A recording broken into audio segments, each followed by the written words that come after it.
청년 대국민 소통장 청국장 45회를 지금부터 시작합니다. 네.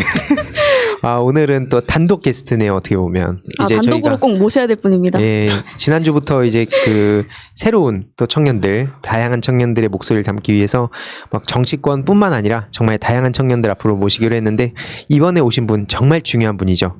예, 뭐 간단히 소개를 하시기 전에 오늘 주제가 이제 청년 기자가 말하는 언론 개혁.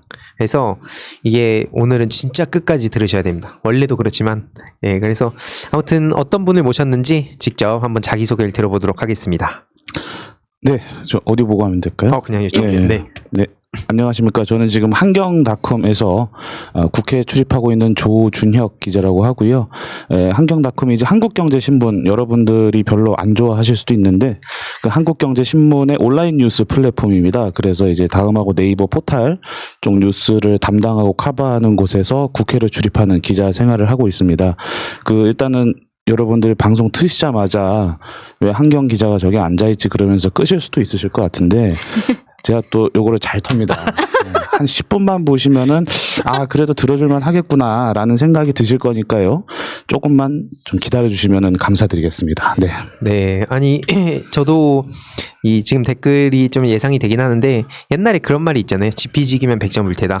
제가 약간 일베에 대한 얘기를 할 때라든지 이게 실제로 언론의 구조를 알아야 되거든요. 특히 뭐 개인적으로 마음에 안 드셨던 분도 많이 계실 수 있지만 이런 현직 기자가 또 말하는, 특히 청년 기자가 말하는 이 대한민국 언론과 그리고 그 언론 개혁에 대한 또 여러 가지 생각들을 자유롭게 이렇게 말씀해 주실 거라서 한번 이제 어떤 말씀하시는지 끝까지 오늘 들어주시면 좋을 것 같고요.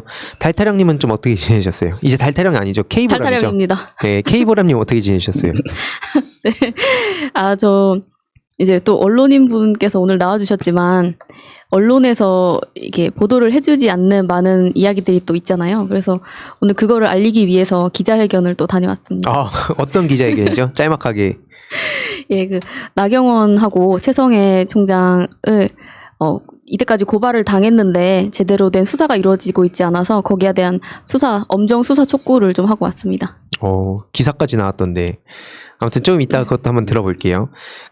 조준혁 기자님은 본론에 들어가기에 앞서서 좀 어떠세요? 방송 이런 거 좀 많이 나와보셨어요? 오늘 데뷔입니다. 오늘 데뷔인가요? 네, 오늘 데뷔입니다. 제가 이렇게 새파란 곳에서. 아이고, 저희 회사 상징색도 파란색이고, 전혀 저는 뭐 개의치 않고 제 역할에 충실하고자 합니다. 참고로 이제 저랑 어떻게 이렇게 인연이 돼서 여기 섭외하게 됐냐라고 물으실 수 있는데 제가 또 민주당 총선기획단 장례에 들어가서 또 이렇게 활동하면서 꽤 많이 봤습니다. 그래서 저도 이제 얘기를 많이 나누다 보면 이분 정말 한번 꼭 모셔보고 싶다. 특히 이런 언론에 대한 환경도 너무나 많이 알고 있고 실제로 현직 기자다 보니까 그래서 자유롭게 오늘 얘기를 좀 들어볼 예정이고요. 오늘 끝까지 정말 중요한 내용들 많으니까요. 끝까지 시청 부탁드립니다. 아니 오늘 첫 번째 주제인데요.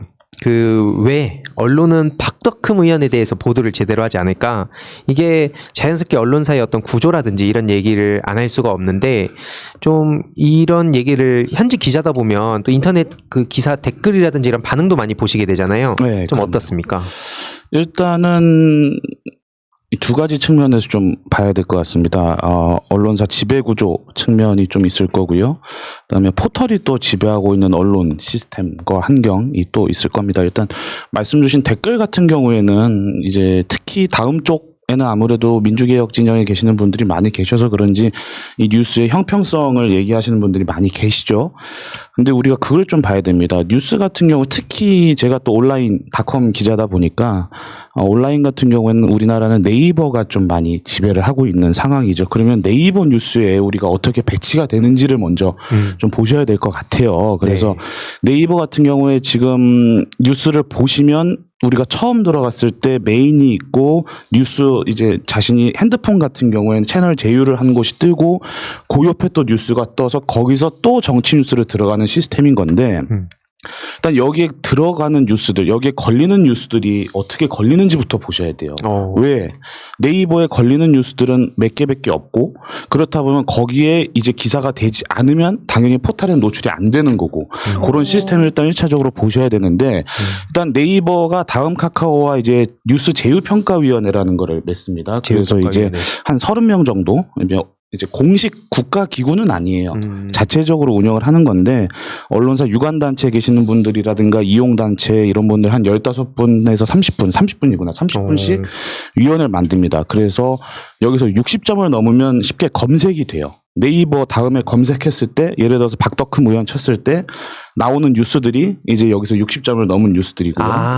그다음에 70점이 넘어가면 여러분들 폰으로 핸드폰 말고 PC로 보실 때 이제 그 뉴스 스탠드라는 게 있습니다. 네. 그 뉴스 스탠드에 이제 걸릴 수가 있고요. 이게 6개월 단위인데 여기서 또 넘어가서 80점이 이제 넘어가면 흔히 이제 CP라고 표현을 해요. 네이버 컨텐츠 제휴라 그러는데 여기 컨텐츠 제휴에 포함이 돼야만 포털 뉴스에 걸립니다.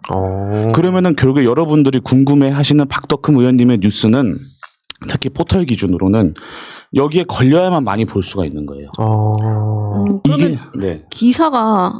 기자들이 기사를 쓰는데도 불구하고 저희한테 도달을 하지 못하고 있다는 말씀이세요? 이 어떻게 보면은 최종 데스킹을 포털이 하고 있다라고 말씀드릴 수도 있는 거죠. 예, 어떻게 그래서 그렇게 또 나온 기사들은 또 네이버에서 어떻게 배치를 하느냐. 이 알고리즘이라고 얘기는 하잖아요. 최근에 예. 그 윤영찬 의원 사건도 네. 좀 있긴 했었는데 알고리즘이라고 얘기는 하는데 저도 들어가 보진 않았으니까 저도 전원입니다만 네이버에서 알고리즘으로 또 포털에 제휴가 됐다서 기사가 다 올라가는 게 아니에요.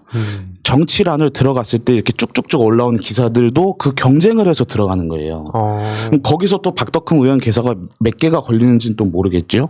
그러다가 이 기사가 많아지면 네이버 진짜 메인 우리가 메인 딱 들어갔을 때 뜨는 메인들에 이제 걸리는 건데 여기까지 이어져 오는 전체적인 구조를 거쳤을 때야만 네이버 메인 기사가 되는 건데 기사 양 자체가 그러면 많지 않다라고 볼 수가 있는 거겠죠. 박덕흠 의원께 네이버 포털까지 도달하는 기사가 네, 그렇게 볼 수가 있겠죠. 그러면은 첫 번째가 그럼 네이버 포털의 영향력, 포털에 의한 그런 메인화를 알 수가 있었을 거고요.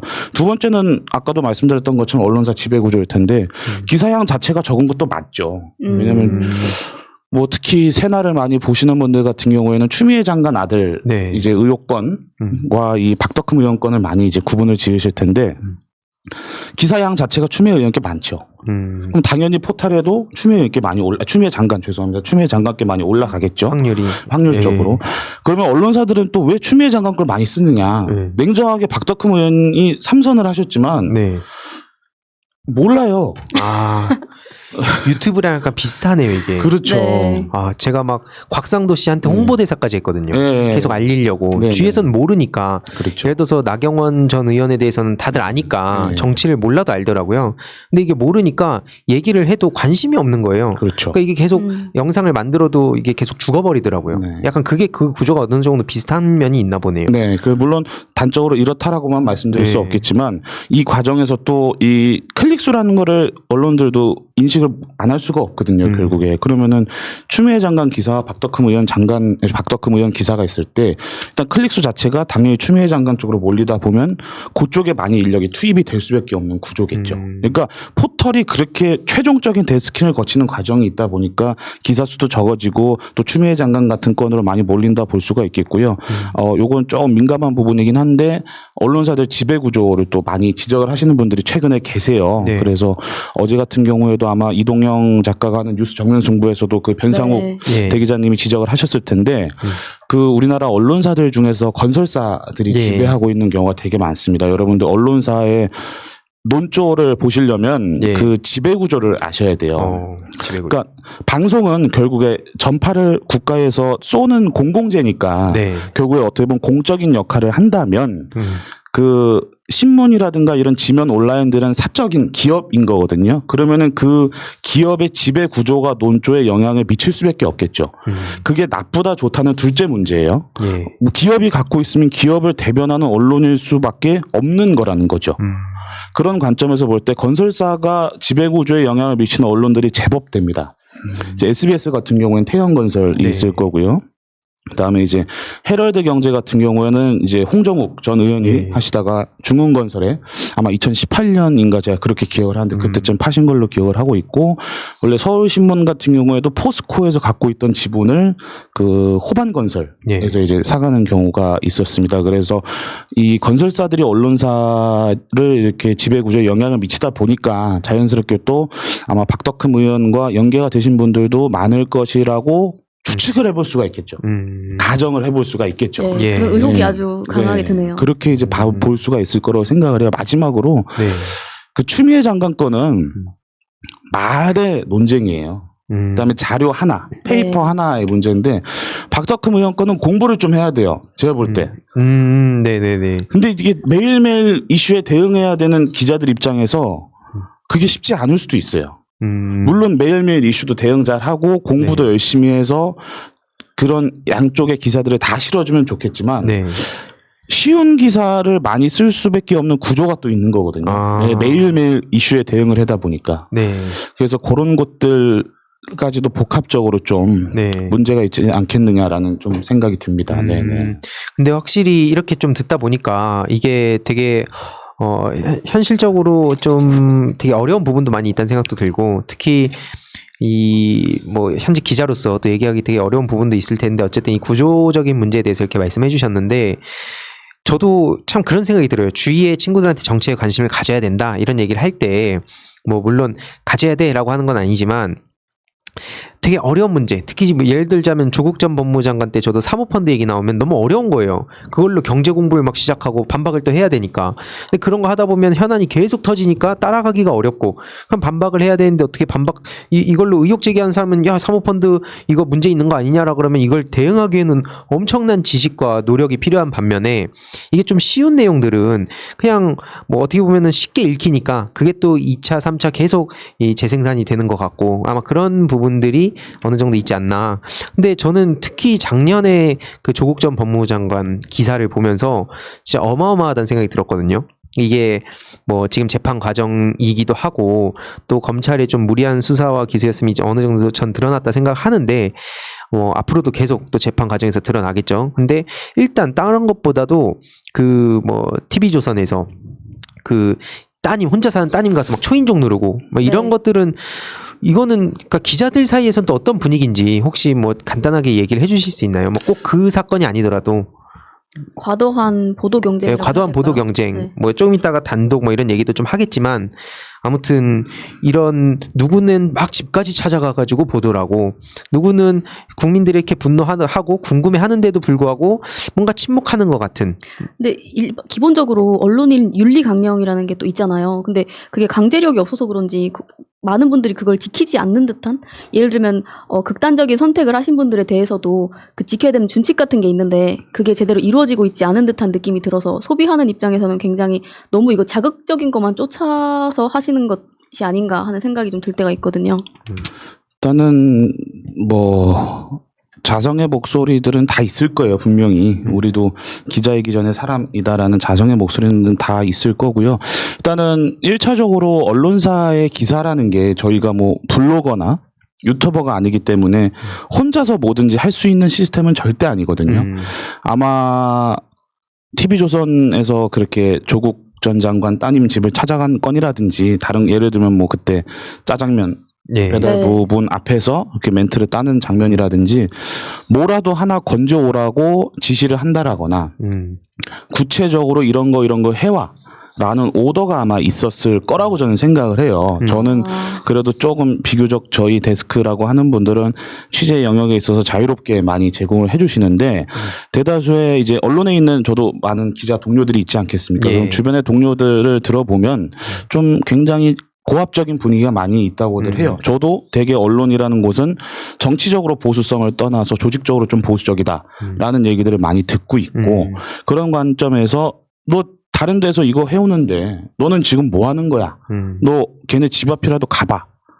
라는 이런 과정들이 있지 않았을까라고 한번 추측을 해볼 수 있지 않을까 싶죠. 예. 왜냐하면 다른 곳에서 뭔가 나오면 이제 조급해질 수밖에 없거든요. 경쟁사 입장에서는 그런 좀 과정들이 있지 않았었을까 싶습니다. 예. 결국 어쨌든 이 시장의 논리가 굉장히 좀 많이 작용하는 것 같다는 생각도 들고 이런 어떤 구조를 이렇게 완벽하게 우리가 다 바꾸자 뭐 혹은 바꿀 수 있다 이런 건 아니겠지만 좀 어떻게 이걸 보시는 분들이 어떻게 뭔가 이런 목소리를 낼 수 있는 방법이나 이런 게 없을까요? 막 무작정 그냥 바꿔 이런다고 바뀌는 건 아니기 때문에 우리가 좀 보시는 분들이 현실적으로 뭔가 이런 부분을 합리적으로 바꾸자. 이게 보수 진보가 나쁜 게 아닌데 그리고 여야가 나쁜 게 아닌데 어느 순간 이게 그렇게 비춰지고 있어서 그냥 어쨌든 잘못된 부분이나 관행에 있어서 우리가 바꿔야 된다 생각을 하기 때문에 혹시 좀 그런 부분에 뭐 현실적인 목소리를 낼 수 있는 게 뭐가 있을까요? 그러니까 저는 개인적으로 오늘 네이버를 막 그렇게 비판하려고 나온 건 아닌데 그러한 것들이 좀 포탈을 통해서 조장된다라고 생각을 해요. 왜냐하면 핸드폰을 딱 켰는데 컴퓨터를 딱 켰는데 바로 앞에 뜨는 건 뉴스창이고 제 단독 뜨는데 여기는 안 뜨네. 그럼 단독이 클릭이 좋네. 제 클릭수 잘 나오는데 이거 안 나오네. 그러면서 이제는 결국에는 뉴미디어 시대라고들 얘기를 하잖아요. 저희도 새로운 문법으로 지금 살아가고 있는 건데 네. 결국에 이제 옛날에 뭐 잠깐 말씀을 드리면 한 2014년인가 그 뉴욕 타임즈에서 이제 디지털 혁신 보고서 이런 게 나온 이후에 그냥 혁신 보고서가 나온 이후에 모든 언론들이 그 디지털 퍼스트 전략이라는 것을 시작했어요. 그러면서 포탈의 영향력은 점점 더 커진 거죠.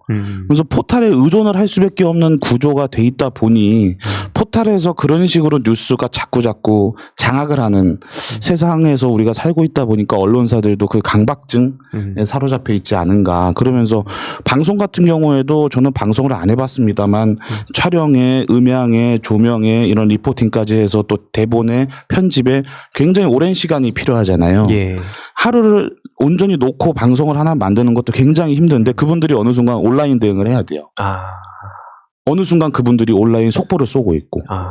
그러니까 저는 개인적으로 이 포탈이 지배하고 있는 뉴스 시장이 이 속보 경쟁과 단독 경쟁도 만들고 있지 않나. 속보 얘기를 하면 안 그래도 네이버를 이렇게 보게 되면 이렇게 속보창이 요새 핸드폰 위에 하나 뜨는 게 있으실 거예요. 네이버 뉴스를 보면 속보창이 뜨는데 그게 클릭이 되게 잘 나가요. 이 속보에 대해서 조금 이따 자세히 한번 네네. 들어보겠습니다. 알겠습니다. 네. 네. 결국에는 포탈이네요. 네, 포탈이 포탈 문제네요. 개혁인가요? 물론 기자들도 자생적으로 고쳐야 될 부분들이 많고 하겠지만 이 구조적으로 결국에 우리가 문제를 개선하려면은 포탈에 대한 뭔가의 좀 변화가 있어야 되지 않을까라는 생각입니다. 예. 저도 뭐 어쨌든 기자도 이제 한 회사의 직원이기도 하고 아까 말씀하신 대로 뭐 이따가 얘기는 더 하겠지만 되게 그런 분위기를 몇 번 느끼면서 아 이게 쉽지 않겠다. 특히 청년 기자가 뭐 내가 개혁적인 성향이라 해서 완전히 그거를 이 회사 자체를 혼자서 바꾼다는 건 저는 불가능하다 생각하지만 그 막 그 집 앞에 찾아가서 남 가지고 난도질 당하는데 막 웃고 있고 이거는 좀 국민들의 비판을 받을 상황이 아니었나 생각을 하고 아무튼 좀 이런 구조에 대한 얘기를 일단 들어봤는데 이건 좀 이제 여기까지 들어보도록 하겠습니다. 잘하고 네. 지금 굉장히 흥미진진합니다. 흥미진진합니다. 언론 이야기. 이게 다행이네요. 또 좀 현직 기자분을 앞에 두고 이렇게 되게 민감한 얘기일 수 있지만 이 기자들은 어떻게 기레기가 되는가? 네, 많이 아마 들어보셨을 거예요. 기레기. 조폐 기자입니다. 메일도 많이 받고요. 그 캐리커처 있죠. 네, 그것도 그려져 있습니다. 아니, 되게 정성스러우신 분들이 계세요 보면. 아니 그래서 이 대한민국의 기레기란 말이 예전에 그 세월호 때인가요? 그때부터 네. 본격적으로 나오긴 했는데 아무튼 좀 하고 싶으셨던 말씀도 많이 있을 것 같아요. 좀 쭉 해주시면 좋을 것 같아요. 네. 그러니까 일단은 방금 말씀을 해주셨으니까 아마 2014년도로 제가 기억을 해요. 그때 연합뉴스에서 좀 큰 오보가 아마 나왔었을 겁니다. 그때 대대적인 추색 작전이라는 오보가 나왔었는데 되게 연합뉴스 같은 경우에는 국가기관 뉴스 통신사라고 하거든요. 그래서 1년에 거의 한 300억 정도 국가에서 세금을 줘요. 국가에서 운영하는 뉴스 통신사라는 건데 뉴스 통신사라는 건 다시 말씀드리면 뉴스 도매업자예요. 저희 같은 매체들한테 저희가 모든 곳을 갈 수 없으니까 이런 게 현장에 있었다라고 보내주면 그거를 토대로 추가 취재를 한다거나 그걸 토대로 기사를 작성하면서 저희가 뉴스를 공급을 했었죠 옛날에는. 그렇다 보니까 연합뉴스의 역할이 굉장히 중요한데 그 2014년도에 그런 오보를 내고 난 다음에 MBC 그때 해직 기자셨죠. 지금은 고발뉴스의 아마 대표 기자로 계실 텐데 이상호 선배가 현장에 내려가서 연합뉴스 너는 내 후배였으면 뭐 죽었어 그러면서 개 삐리리 하시면서 아마 욕설을 하셨던 영상이 대한민국에서 어떻게 보면 그 기레기라는 하나의 말을 만들어낸 저는 시발점이라고 생각을 하고 있거든요. 저 또한 그때 언론사 입사를 준비할 때였었으니까. 아, 준비할 때. 네, 준비할 때였었으니까. 네. 그래서 그렇게 되면서 이제 기레기라는 언어가 좀 만들어졌다고 보고 있고 저만 그렇게 보는 게 아니고 많은 분들이 이제 그렇게 보시더라고요. 그래서 다들 많은 기자 지망생 분들이 대학교 때 스터디도 하고 막 그러면서 준비를 합니다. 특강도 많이 다니고 어떤 분들은 이제 한겨레 신문사 같은 곳에서 하는 학원 같은 게 있어요. 논술 학원. 네네. 네. 그런 것들도 좀 다니시면서 이제 언론사 입사를 준비하시죠. 그럼 아까 말씀드렸던 그 네이버에 걸리는 언론사 예. 들을 많이 지망을 하겠죠. 네이버에서 메이저와 마이너의 구분을 나눈 거니까. 아, 많이 또 노출이 되니까 아무래도. 그렇죠. 결국에 기자라는 거는 내 기사가 많이 봐주기를 예. 바라는 직업인 건데 네이버에 노출되느냐 안 되느냐가 굉장히 중요한 시대가 왔잖아요. 노출되는 그 40몇 개 언론사에 들어가기 위해서 공부를 해서 몇 년씩 걸려서 서류를 치고 뭐 논술을 치고 실무평가, 기사 쓰기 실무평가를 하고 면접을 봐서 기자가 됩니다. 혹은 최근엔 트렌드가 서류만 보고 인턴을 몇 개월 시켜봐요.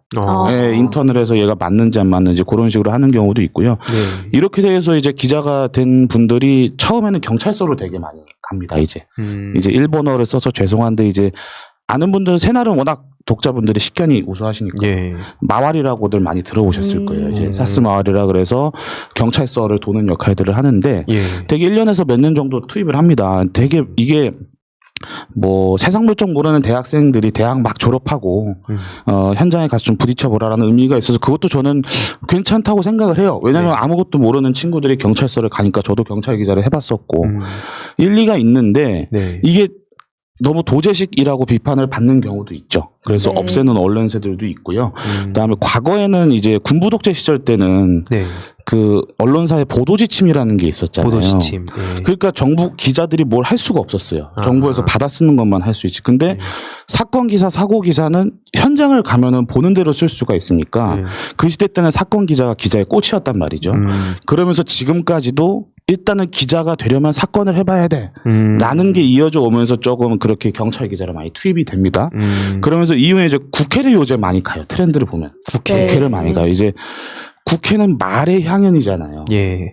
빠르게 받아 쓰는 친구들이 필요한 거죠. 어떻게 보면.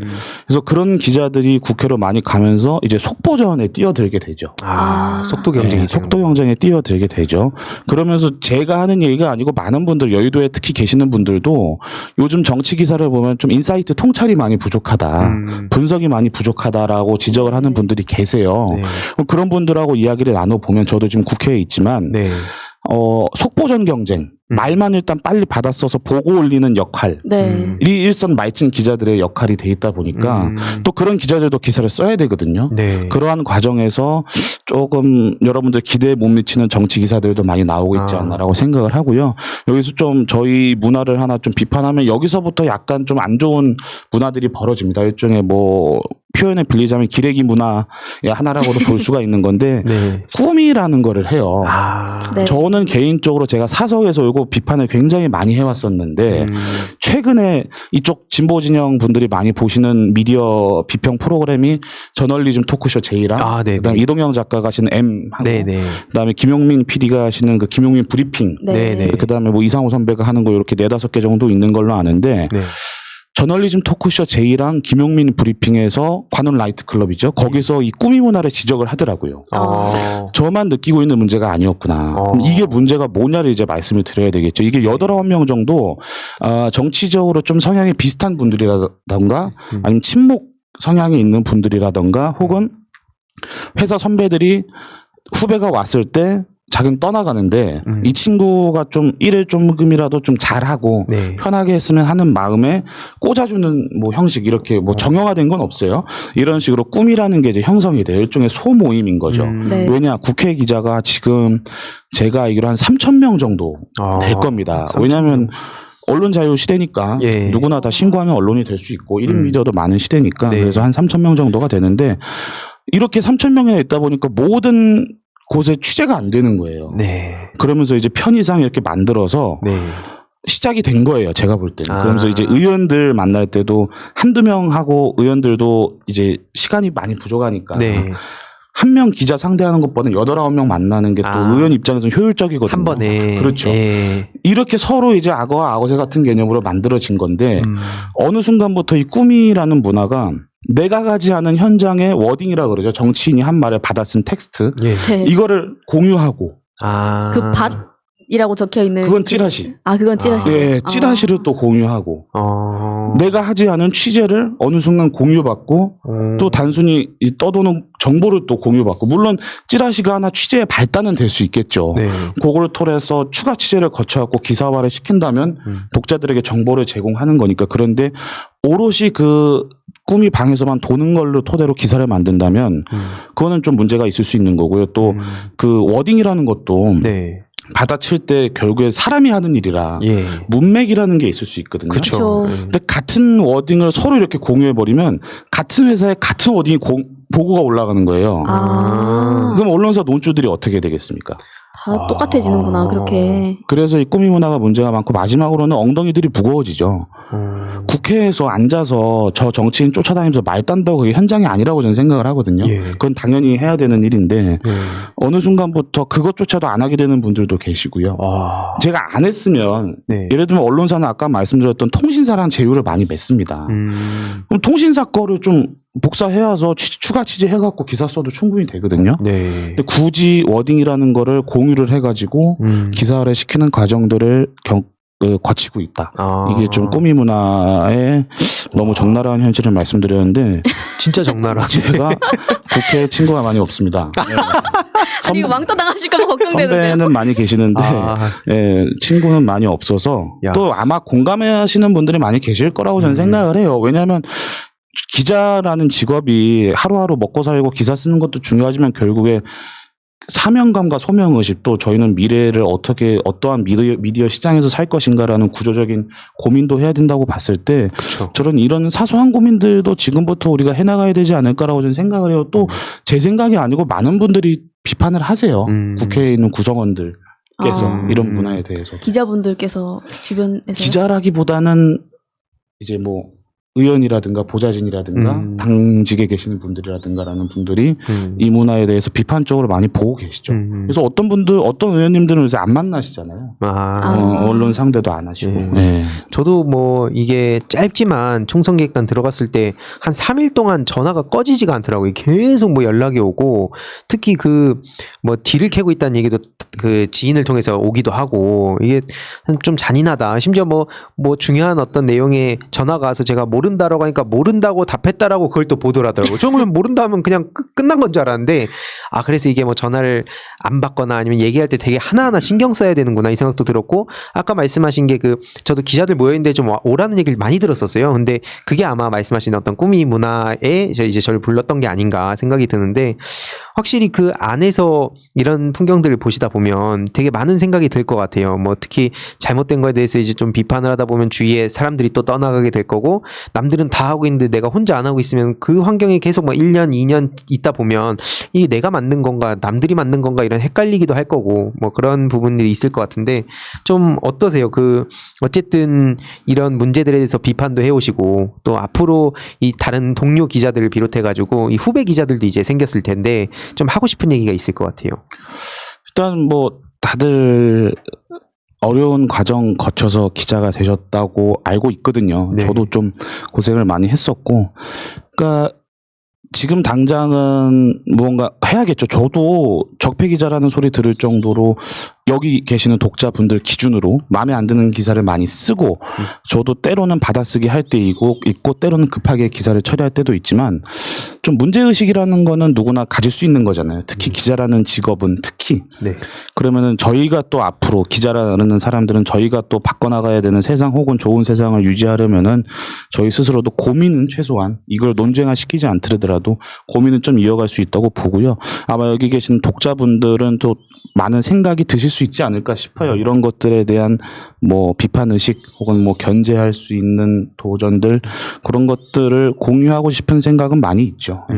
네, 왜냐하면 이런 대한 언론에 대한 언론을 보시는 분들께서 어떻게 보면은 저도 그런 얘기를 들었었거든요. 처음부터 저런 사람들만 기자가 되는 건가? 아니면은 기자가 되다 보면 다 저렇게 되는 건가? 하는 사람들이 얘기하시는 분도 계셨는데, 이게 어떻게 보면 기자라는 사람들과 언론에 기대하는 부분이 그만큼 많아서 아까 말씀해 주셨듯이 기자라는 분들이 사회에 대해서 뭔가 문제 제기도 하고 통찰을 보여줘야 되는 사람들인데, 거기에 대한 좀 기대치가 좀 있었기 때문에 오히려 더 실망하는 부분이 있었지 않나, 이런 생각도 좀 들거든요.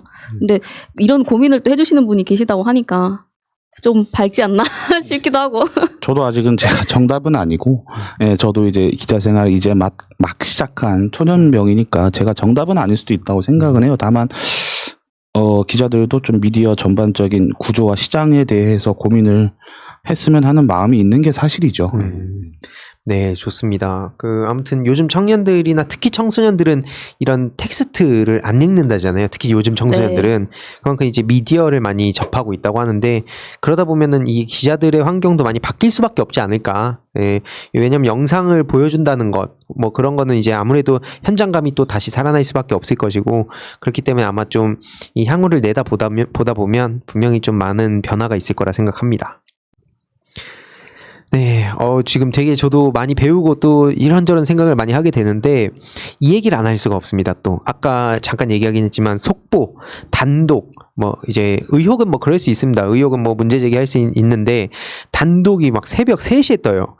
아니 막 아침에 자고 일어나서 보면 이게 무슨 기사야 하면서 내용을 읽는데도 잠이 덜 깨가지고, 근데 새벽 3시에 꼭 그런 기사가 특히 조국 전 장관님 관련해서 많이 나왔던 걸로 기억을 하고, 오늘도 아까 제가 주진우 라이브 하고 왔는데 그 줄리앙 씨 이번에 조선일보에서 또 사실 엄청난 피해를 받으셨더라고요. 근데 그런 걸 봤을 때 이게 뭐 특정 언론사를 뭐 이제 언급하기는 좀 그럴 수 있으니까, 뭐 이제 보편적으로 이 기자들 사이에서 뭐 듣고 보고, 이게 뭐 개인의 생각이 아니더라도 이런 단독 경쟁이 단순히 뭐 시장 논리로만 해석을 할 수 있는 건지, 아니면 또 무언가가 있는 건지 좀 그게 좀 궁금했거든요.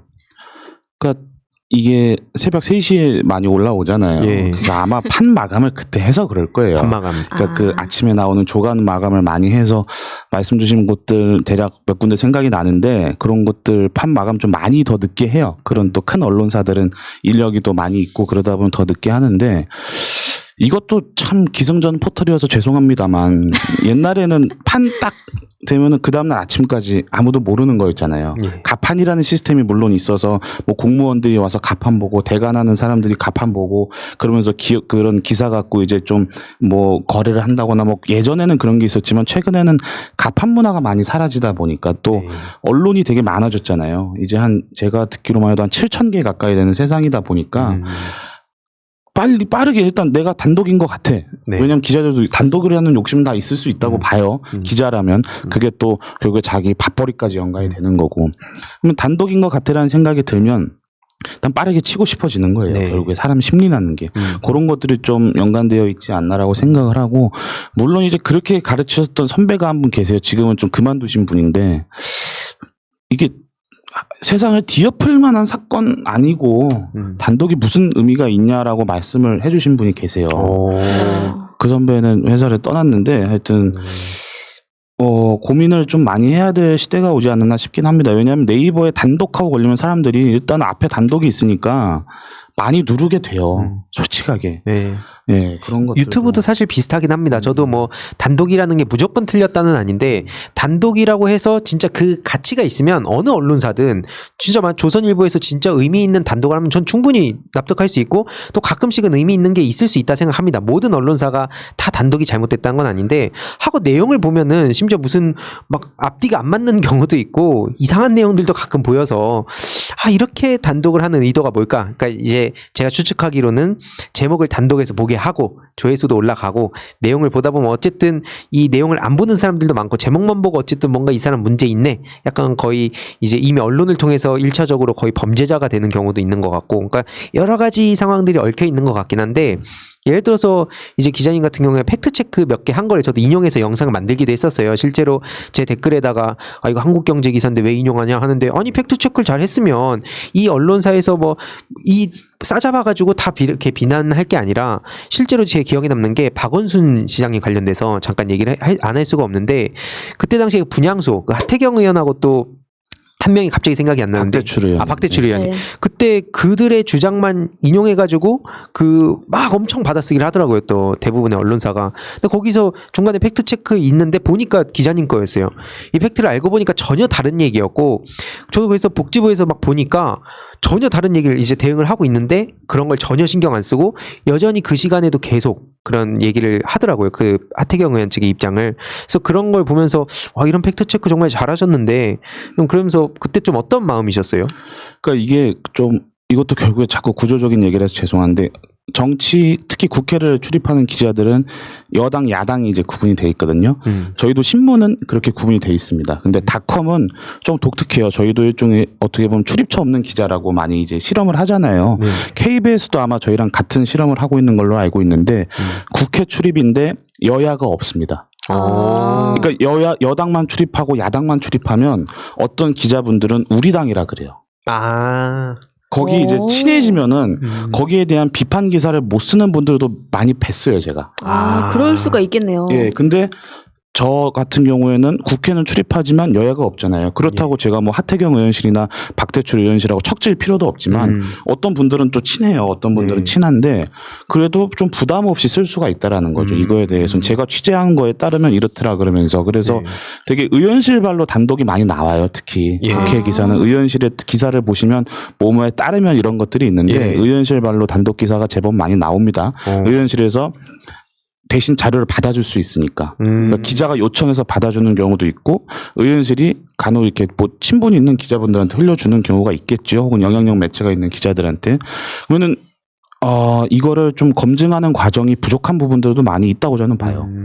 그 과정에서 저는 제가 또 경찰도 일본적 부분 같이 이제 담당을 하고 있거든요. 그래서 네. 기존의 기자 시스템은 좀 아닙니다. 옛날 같으면 경찰 기장, 경찰 기자 따로, 국회도 여당 기장, 야당 기자 따로인데 저는 정치사회 기사를 같이 쓰는 팀에 있다 보니까 제가 이거를 알기로는 그 남대문 경찰서였을 예. 거예요.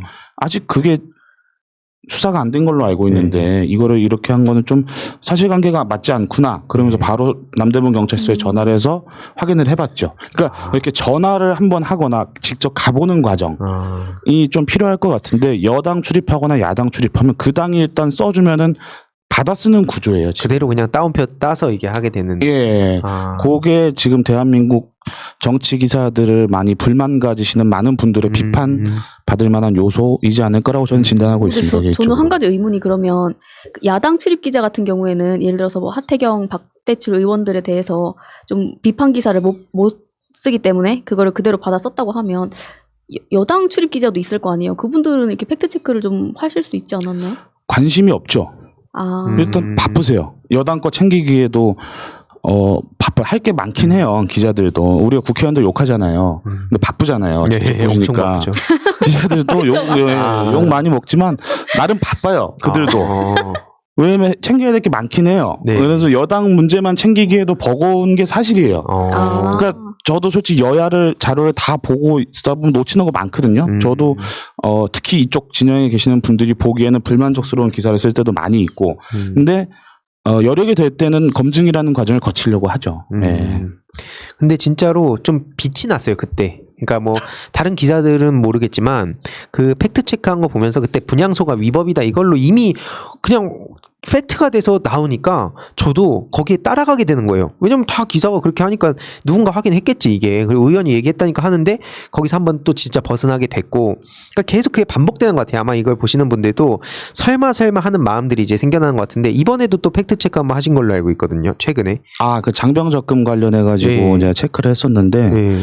그게 아마 최초 보도가 조선일보에서 나왔었을 거예요. 그래서 윤창현 국민의힘 의원실에서 이제 좀 자료를 분석해서 네. 좀 준 걸로 받고 중앙일보에서도 그 기사를 좀 받았었고 그 네. 이후에 쭉쭉쭉 통신사들도 받았으면서 기사가 좀 됐는데 제가 예전 회의록까지 같은 거를 좀 찾아보고 싶어진 거예요, 유독.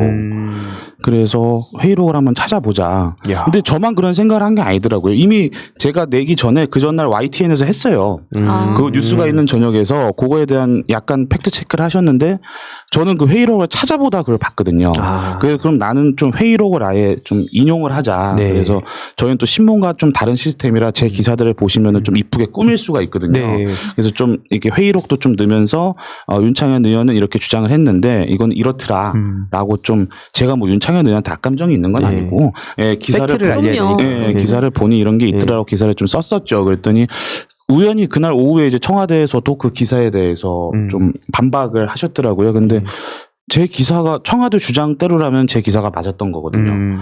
그러니까 저는 그런 검증의 과정을 거치는 게 좀 필요하다고 생각합니다. 여야 안 가리고요. 오늘은 어떻게 보면 주호영 원내대표 편들어주는 팩트체크도 하기도 했고요. 그러니까 이거는 여야 구분 없이 저희가 기자들 중에서도 이런 것들을 좀 거치는 과정이 독자들에게도 도움이 많이 되지 않을까 그렇게 생각하고 있습니다. 그때 되게 이렇게 예쁘게 해주셔서 영상 저도 썼습니다. 아. 이게 막 찾다 보면 어지럽고 막 어렵거든요. 근데 딱 요약이 돼 있고 제가 이제 막 체크해 보니까 맞는 얘기 같아서 그 얘기 저도 잘 썼습니다. 그러니까 기자들도 기사 시각화라 그래갖고 예. 뉴미디어 시대에서 많이 도전을 하고 있거든요. 오. 신문의 문법과 다르게 저희는 또 닷컴의 문법이 있으니까 네. 닷컴의 문법대로 저희도 나름대로 보다 시각화를 하고 내용도 콤팩트하게 전해드리면서 지루하지 않게 기사를 좀 쓰려고 진짜 노력은 하실 하고 일이 있습니다. 많으실 것 같아요. 저렇게 하다 보면. 이게 왜냐면 진짜 유튜브 해보시니까 알잖아요. 예. 이게 한눈에 딱 들어오게 하면서 이 사실관계를 어떻게 파악하게 만들지 하는 게 어떻게 보면 굉장히 좀 또 미술과 시각의 영역이기도 하고 굉장히 다방면에 활동을 하셔야 되네요. 이제 저도 해야 될 게 공부해야 될 것도 많고 부족한 게 아직 많아서 하고 싶은 건 많은데 뭐 아직 글도 잘 못 쓰고요. 취재도 아직 많이 부족하고 기자 기본을 일단 또 챙겨가는 게 무엇보다 중요한데 참 매일매일 열심히 살고 있습니다. 예.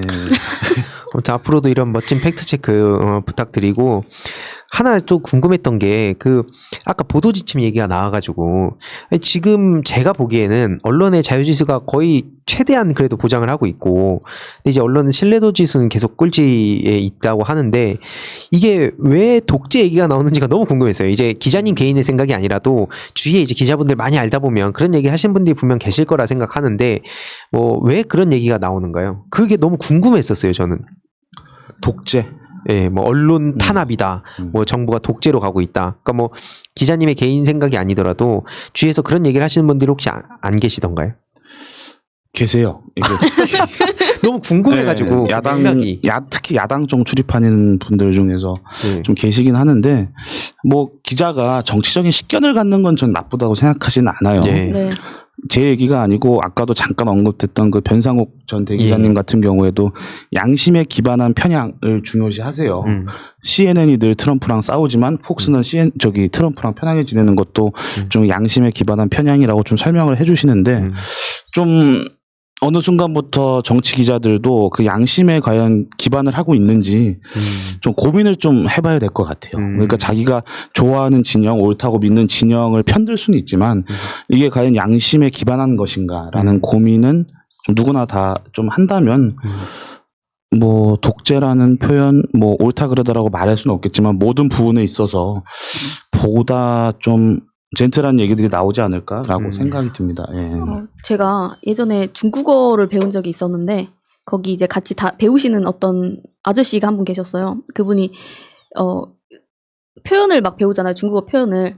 나는 틀린 것을 인정한다라는 문장이 있었는데 본인은 인정을 안 하신다고 하는 거예요. 그래서 그 원어민 선생님이 자기가 잘못 들은 줄 알고 인정을 하신다고 하신 거죠? 이랬는데 자기는 인정을 안 한대요.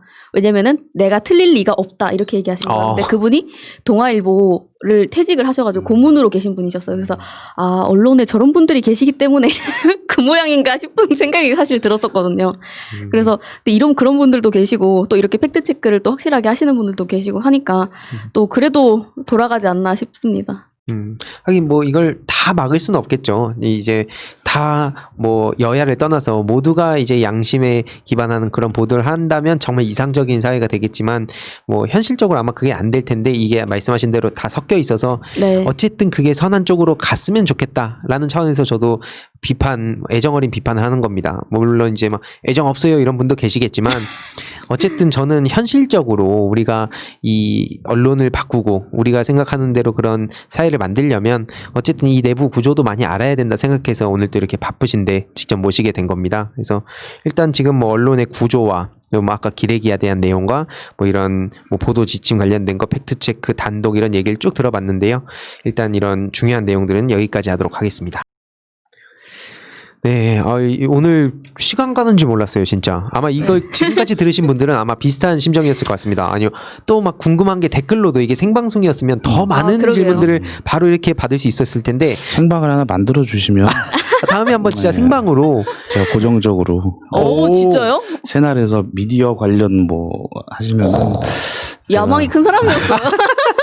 아니 근데 진짜로 언론에 대해서 진짜 이걸 바로 잡으려면 예를 들어서 막 기자들을 이렇게 해가지고 이건 잘못됐다 뭐 이건 개혁해야 된다 이렇게 하는 것도 필요하지만 그렇게만 한다고 바뀌진 않는다 보거든요. 이 내부 구조를 알고 우리가 할 수 있는 것 그걸 찾아가고 특히 청년 세대가 해야 될 것은 저도 막 계속 일부 내용들 보면 저도 총선기획단 왔을 때 586 세대 특히 뭐 이해찬 대표님을 향한 어떤 비판과 비난을 의도하는 기자들도 있었거든요. 그러니까 그렇게 세대를 분리시킬 게 아니라 그냥 너네들 나가 이게 아니라 옛날에 유시민 이사장님도 그때 알릴레오 나갔을 때 이런 말씀하셨는데 자연스럽게 청년들이 치고 나오면 우리들은 자연스럽게 밀려난다. 근데 인위적으로 자꾸 끌어내리고 이러지 말고 우리들 청년들의 목소리를 내다보면 자연스럽게 청년들이 이 주류 사회에 진입하게 되는데 그런 차원에서 저도 현실적인 대안을 늘 고민하게 되는 것 같습니다. 그런 차원에서 오늘 아주 짧지만 되게 아쉬워요. 다음엔 진짜 생방으로 한번 모셔가지고 더 풍부하고 재미있는 얘기를 좀 하면 좋을 것 같은데 네. 좀 이제 좀 개인적인 얘기를 좀 질문하고 싶어요. 마무리하는 차원에서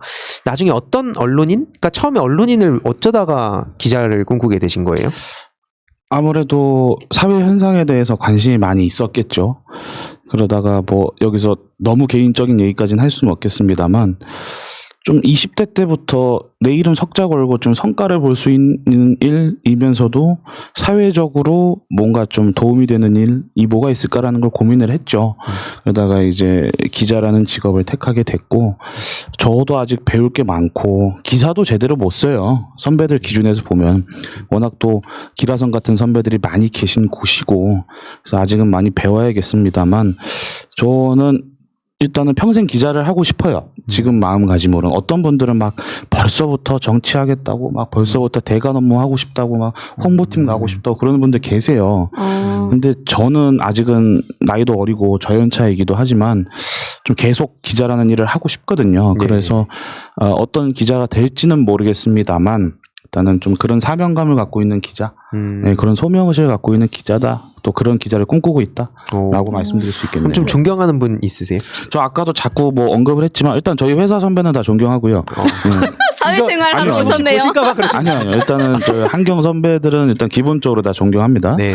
그다음에 아까도 몇 번 언급을 좀 해드렸지만 저는 어렸을 때부터 그 변상욱 전 대기자님 기사를 많이 봤었어요. 네. 관심도 많이 있었고 그래서 특강도 몇 번 들으러 갔었고 그래서 그분의 디테일한 내용까지는 모르지만 아마 마지막까지 좀 현장에 있으시려고 했던 기자로 제가 기억하고 있거든요. 예, 그래서 좀 그런 기자를 꿈꾸고는 있습니다. 예, 잘 될지는 모르겠지만. 예. 네, 아까 앞서서 얘기를 해주셨지만 연합 같은 경우에도 그렇고 KBS 같은 경우에도 그렇고 뭐 수신료나 나라에서 돈을 많이 받으면서도 굉장히 중립적인 척하지만 기계적 중립을 지키는 척하지만 아닌 경우가 굉장히 많아서 또 이 소비자들이 굉장히 분노하는 지점이 있거든요. 그래서 오히려 말씀해주신 것처럼 이게 그 양심적 편향이라고 해서 차라리 나는 이쪽이 좀 더 편향돼 있으니까 여러분이 좀 더 감안하고 보시오라고 하면은 오히려 말이 되는데 말도 아니게 중립적인 척을 자꾸 하니까 그 부분에서 굉장히 많은 분들이 또 분노를 하세요. 근데 오히려 이렇게 딱 얘기해 주시는 거에 있어서 저는 아까 이제 어느 쪽도 뭐 야당이라고 여당이라고 그렇게 하는 게 아니라 팩트 체크를 기준으로 하신다고 하셨잖아요. 그래서 저 그때 한번 되게 이게 진정한 기계적 중립이다라고 생각했던 게 뭐냐면 그때 그 희도 씨가 보도를 하는 거에 있어서 그러니까 어떤 기사를 희두 씨 말고 다른 사람의 의견 시각으로만 계속 나갔는데 그거를 또 한번 실어주신 적이 있으시잖아요. 네. 아, 네. 각하 때인가요? 네, 네. 그 각하대로 아. 저도 기억을 하고 있는데 그러니까 그거를 한쪽 입장만 계속 그쪽으로 보도가 되고 일방적으로 이제 그 희두 씨 같은 경우에는 가짜 뉴스를 생산자인 것처럼 그렇게 계속 보도가 됐단 말이에요. 그럼 한순간에 이 사람의 인생이 그냥 가짜가 돼버리는 그런 상황이었는데 그때 그거를 또 그 희두 씨 입장에서 실어주신 적이 또 있으시거든요. 맞아요. 아주 고마웠습니다. 아, 진짜 그때 뭐 얘기 나와서 잠깐 말씀드리자면 이명박 재단 측에서 저를 이제 고발했을 때 막 그쪽의 입장 막 다루고 저한테도 전화가 오긴 했어요. 근데 막 줄에 한 줄 정도 들어가더라고요. 그러니까 대부분 지나가는 이 속보 같은 거 밑에 줄 보고 제목 보고 그냥 이렇게 주위 친구들까지도 연락 와서 너 왜 그랬냐 이랬는데 그때 제 입장을 이렇게 다뤄주신 거 보면서 아, 이분 진짜 참 멋있다. 한번 꼭 모셔보고 싶다 이 생각이 들었었습니다. 틈새 시장을 노린 거죠. 남들이 쓰지 않는 기사를 써보고 싶으니까. 아, 감사합니다. 아니 그래도. 근데 이렇게 남들이 안 쓰는 기사를 또 쏘다가 이 양쪽에서 욕을 먹으시더라고요. 네, 그 쪽에서도 양쪽에서 한번 먹습니다. 잡혀 찍히신 적 있잖아요. 예, 양쪽에서 욕 먹고 있고요. 혹자들은 제가 뭐 친모다, 친 누구 기자다, 뭐 이렇게 얘기하시는 분들도 많이 계시고 예전에 극우 유튜버 분 한 분, 그것도 제가 취재도 들어간 것도 아니었어요. 취재도 안 들어갔었어요. 제보가 그냥 이렇게 흘러서 왔는데 이걸 해야 되나 말아야 되나 그냥 그러고 있다가 뭐 어떻게 좀 잘 안 됐어요. 근데 한번 그게 공개가 좀 돼가지고 예. 비판을 좀 받은 적도 있고 뭐 진보 진영 분들한테도 욕 먹는 것도 많이 있고 그런데 저는 멘탈은 괜찮은 편이라고 생각합니다. 예, 여기저기서 욕 먹어도 즐겁게 기사 생활하고 있고 앞으로 더 오늘만 사는 건 아니잖아요. 네. 보다 매일매일 더 좋은 모습 보여드리려고 열심히 노력하고 있습니다. 예. 아, 네. 와, 오늘 진짜 시간 가는 줄 몰랐는데요. 와. 오늘 이 다음번에는 진짜 생방으로 한번 꼭 모시도록 하겠습니다. 오늘 청국장 45회 말씀 다 하셨나요? 네, 다 했습니다. 네, 그럼 오늘 방송은 여기서 마치도록 하겠습니다, 여러분. 감사합니다. 구독, 좋아요. 감사합니다. 구독, 좋아요. 이렇게 해야지. 이렇게 하면 안 되지. 아니, 이거, 진짜 감사합니다. 구독, 좋아요. 네. 저들을 물리치자. 바이러스에게는 마스크가 없다. 어서 가자 바이러스보다 먼저. 그러니 내일보다 먼저 가자.